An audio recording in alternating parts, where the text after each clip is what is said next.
Today on Inquirer. Tropical depression Karding intensified into a tropical storm category, according to the Philippine Atmospheric, Geophysical and Astronomical Services Administration. However, Pag-asa weather specialist Raymond Ordinario said it currently has no direct effect in the country. Dahil nga sa kalayuan ng bagyong si Karding ay wala itong direktang epekto sa anumang bahagi ng ating kapuluan. At sa ngayon, wala rin tayo pang nakataas na gale warning sa anumang baybay ng ating kapuluan. Based on its current track, Karding is expected to make landfall in the country's landmass by Sunday. In the event that it does hit the country, Karding is expected to bring heavy rains over northern and central Luzon, starting late Saturday or Sunday morning. Due to this, the possibility of tropical cyclone wind signals being raised over northern and central Luzon remains high, with the highest possible signal being signal number 3. Vice President Sara Duterte is willing to allow the House of Representatives majority to decide on the retention or removal of the proposed 500 million pesos confidential funds for her office, after lawmakers questioned the rationale behind the funds during plenary debates. This was revealed by Davao de Oro 1st District Representative Maria Carmen Zamora, the sponsor of the Office of the Vice President's budget, during the deliberations of the 2023 National Expenditure Program. Duterte, who was present at the deliberation, conveyed this to Zamora after Albay 1st District Representative Edsel Lagman pressed on why the OVP intends to have confidential funds when surveillance is not part of its mandate.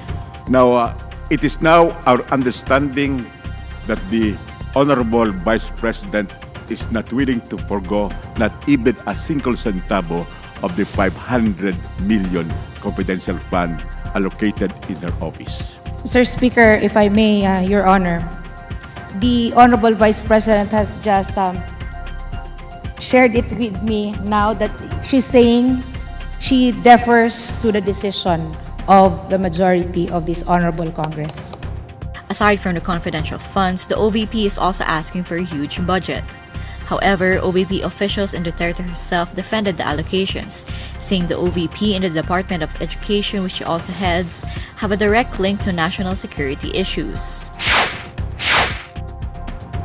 The price of sugar may decrease to around 65 pesos to 70 pesos by next month as the harvest season begins and shipments under the 150,000 metric ton importation orders start to arrive, according to the Samahang Industriya ng Agrikultura.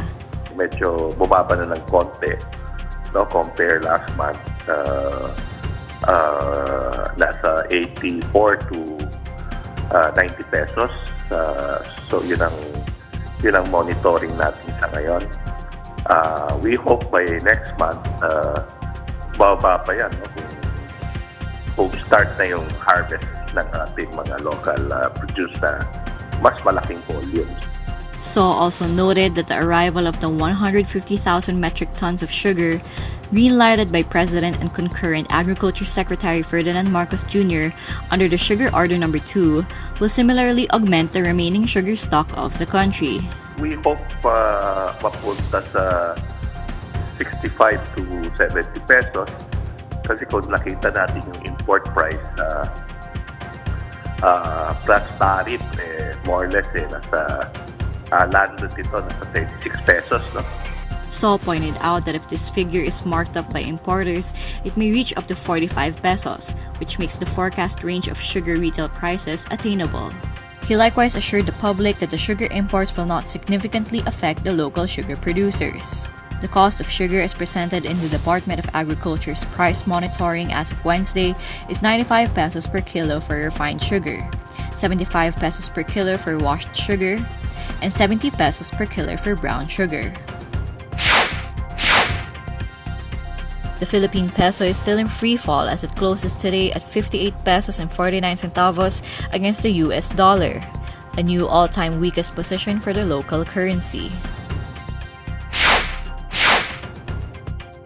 Ely Buendia broke his silence on issues surrounding Marcus Adoro's inclusion in the upcoming Eraserheads reunion. According to a statement sent by his manager Diane Ventura to ANCX, one of Buendia's condition in performing with Adoro again was that the guitarist should resolve his issues. Ventura then stressed that Buendia does not condone abuse, so calling him an enabler is false and absurd. She also noted that Buendia's camp is seeking accountability. It can be recalled that back in 2019, Adoro's former partner, actress Barbara Roaro, and her daughter, singer Siddhartha, accused the Eraserheads guitarist of domestic violence. The allegations recently resurfaced when the band confirmed that they will hold a reunion concert which includes Adoro. And these are the stories you need to know today. For more stories, visit INQUIRER.net.